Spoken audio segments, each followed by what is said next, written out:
So I want to read that scripture just a bit differently. You know, I don't know who put commas where they put them. I'm not sure about how they're how this became in this form that we read today. And maybe this comma, it was where it is now. But I've always wondered about this scripture. Just saying. Because like in verse 17, he says, we're in Isaiah 59. Isaiah 59, and I'm starting in verse 17. And, actually, I can go up to 16. And he saw that there was no man and wondered that there was no intercessor. Therefore his arm brought salvation unto him, and his righteousness, it sustained him. For he put on righteousness as a breastplate and a helmet of salvation upon his head, and he put on the garment of vengeance for the clothing, and was clad with the zeal as a cloak. According to their deeds, accordingly he will repay. Fury to his adversaries, recompense to his enemies. To the islands he will repay recompense. So shall they fear the name of the Lord from the west, and his glory from the rising of the sun. Now this is the part I want you to listen. This is how we normally read it. When the enemy shall come in like a flood, the Spirit of the Lord shall lift up a standard against him.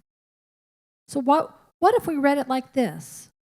When the enemy shall come in, comma, like a flood, the Spirit of the Lord shall lift up a standard against him.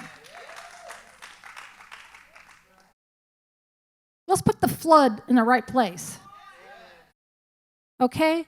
Now, I don't know if you've ever been around a flag that was large and it was unfurled.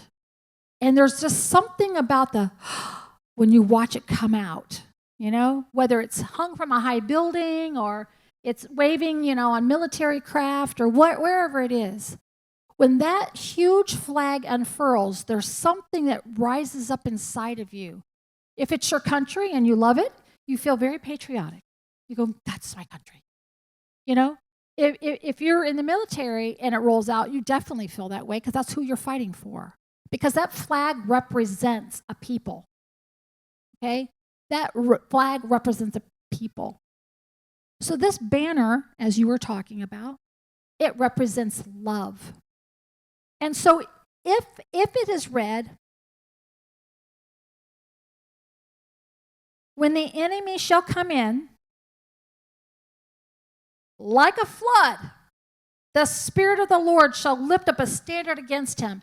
In other words, it's a force that's coming and covering. And of course, we know love covers a multitude of sins. Let's not forget this aspect, because none of us in this room is perfect. None of us is free from all things. And we're working on that. That's great. We're showing our works by our faith. That's great. But that's not the crux of the matter. The crux of the matter is that he loves us. Why does he love us? Well, he loves all of mankind. So it's not that they're doing the best things ever. That's not why he loves. He loves us because we were made for him. And for his pleasure, we are created. Okay, that's why he loves us. So maybe we can try, because this sounds kind of like the way we've been reading it, kind of sounds like that devil, man, he has really got some power behind him. He's flooding me with his stuff. Well, what if we just kind of move the comma? Because isn't that really who God is? He's full.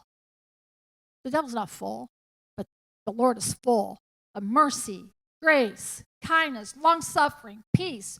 The whole list goes on. But most of all, love.